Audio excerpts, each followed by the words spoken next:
Recently, I've been seeing a lot of these just be bored, you'll level up videos. Outwork everyone by being bored. Just being bored will change your life. But to be quite honest, I'm bored of these videos. I'm bored about talking about boredom, being useful, but I'm bored of the bored of the bored. I'm bored. And I do understand the message. I understand the overall message is doing nothing, okay, which is boring, being bored, sitting in that boredom.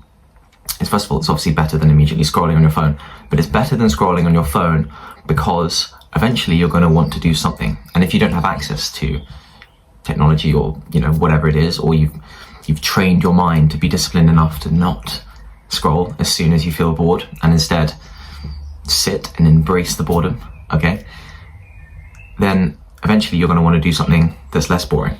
And that something is usually more productive. Is usually meditation, going to the gym, writing, doing some of your work, reading, something that's more productive than just sitting there and just being bored and just staring out of your window, okay? However, I've got two problems with this. Number one, I'm not nearly disciplined enough, and I'm quite a disciplined individual to be able to do this. I'm not disciplined like David Goggins 24/7 to be able to resist the urge to not scroll on my phone.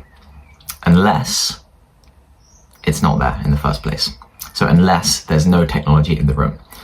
And the chances are you need your technology to do your work, okay? You can't just suddenly just click your fingers and get your laptop and phone and whatever else, iPad, to just disappear. That's just not going to happen realistically, is it? Okay? So that is my main problem with this.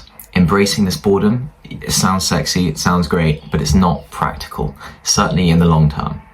In the short term, yeah, ignore the Hogwarts Express. It's going to go by every 10 minutes. I live in freaking Hogwarts. But in the long term, it's not realistic, okay? You're going to forget about, I forgot to embrace my boredom. I forgot to get used to this and training my mind to sit in this silence. It's good. And if you can, great. If you can, they don't know me sun it, then by all means, they don't know me sun it. But I can't, they don't know me sun it with this one, okay? But I do have a better method. And that is channeling my boredom. So instead of picking up the TV controller, I pick up my Kindle. Instead of clicking on YouTube Shorts, I click on an Andrew Huberman podcast. Why do I do this? Well, first reason, it takes less discipline to click on an Andrew Huberman podcast when you're already on the platform of YouTube, scrolling on YouTube Shorts, granted, just to click out and then click on a Huberman podcast that maybe you'd started, takes less discipline, okay? And number two, a quote from The Art of Focus, Dan Coe's The Art of Focus, energy flows where attention goes. What do I mean by this? Putting your bored attention into education maintains your energy. Putting your bored attention into shorts drains your energy. So I don't know if you've experienced this, but I certainly have. If I've been scrolling for a while, my energy levels are much lower and I feel like crap compared to when they were before. With long form content, reading and podcasts, I never feel like I've wasted my time, even though I kind of have. Okay, so let's be honest with you, we are kind of procrastinating here, but we're procrastinating in a positive way. We're procrastinating in a way that we're still giving ourselves an advantage. We're still putting ourselves in front of the pack, if you like, leading this race against other men, as Hamza likes to say. Adonis. Okay, so there's that. Another benefit, the dopamine benefit. Huberman stresses the idea that a big problem, in fact, I'm just going to quote it for you, okay? The problem is not pleasure. The problem is that pleasure experienced without the prior requirement for pursuit is terrible for us. So, when we receive dopamine, when we achieve dopamine, if you like, we need to actually put effort into it in order for it to be a positive experience, in order for it to be classed as, I like to call it, healthy dopamine. So, long form content and reading, whilst it is procrastination, okay, it still requires a certain level of willpower and discipline, okay? Because the chances are, if you're like me, you listen to podcasts whilst cooking, whilst cleaning, whilst going to the gym, whilst doing something else. So the idea of clicking on a podcast and then actually watching it rather than just listening to it takes not much, but a little bit of discipline. Now let me make an analogy of this. Our cavemen, our ancestors, would go out, hunt, and spear a boar. Effort to achieve that dopamine of actually gathering the goods back to the cave and eating it, the dopamine that they get from that. Our equivalent, the modern day, instead of hunting for a boar, we're hunting for information. Okay, and this information is from this long form content, right? So that is where we will extract our dopamine from. And that is healthy dopamine. The unhealthy dopamine, the dopamine that you get without any prior effort at all, i.e. when you literally open up the phone immediately on Reels in 2 clicks and you're just scrolling, getting information, novelty, new things, new people, what are people doing? That kind of dopamine is far worse, and that is not nearly as good for you. In fact, it's not good for you at all. That's unhealthy dopamine. So that is what we're avoiding. So that's my other reason. So my solution, okay, so how do we go from when you sit on the loo, that next time you could be sitting on the loo right now, okay, and watching this video, how do we go from, right, I scroll every single time on my Reels to, no, I'm going to pick up a Kindle, I'm going to read an article on my phone, heaven forbid, an article. When was the last time you read an article on your phone? When you were bored, when you were waiting in a queue in line to pay for your Waitrose shopping. When was the last time you just read an article? When was the last time you just watched Dr. Matthew Walker with Dr. Aaron Schubman talking about sleep? A while ago.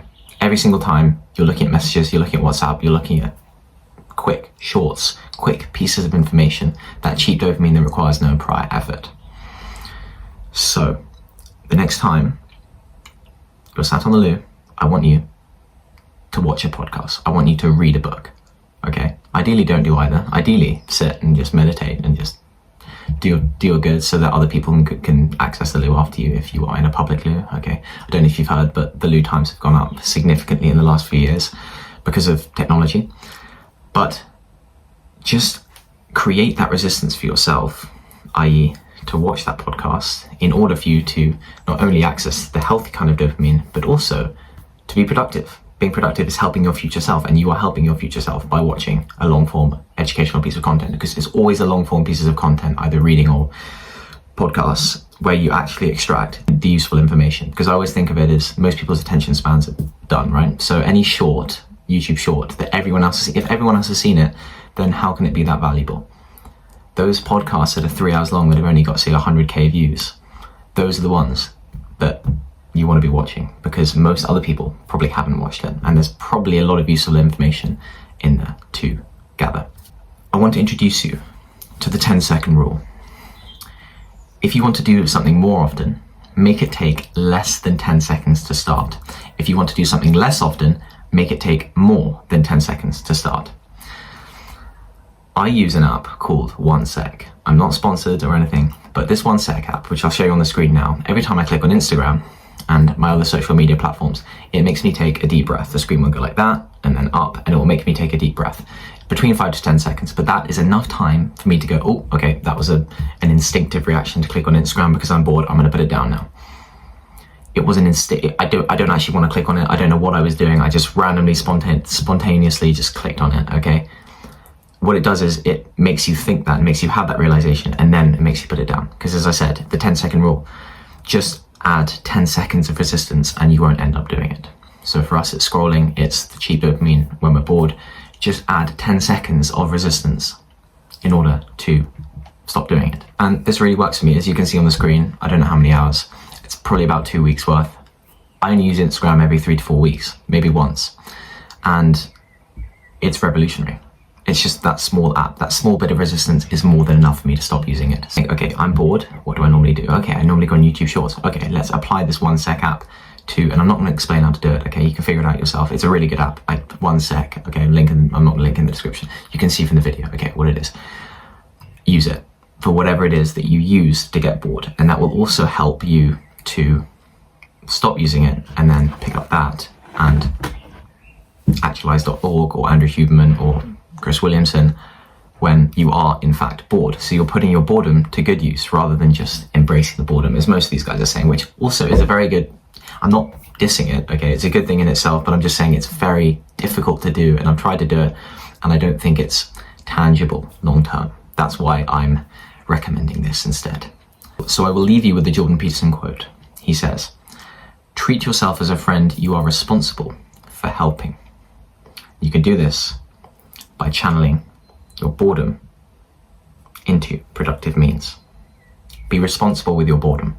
Don't just sit with it, okay? I mean, you can try that, but it's difficult, okay? So maybe, okay, do sit with it, see if it works for you. I get all these things, you want to experiment for yourself, sit with it, see if it works for you. When you realize that actually, yeah, long term, it probably won't work for me. I'd be better off, you know, I crave something, I really want to just scroll or whatever. Read, long form. Be happy. Good dopamine. See you in the next one.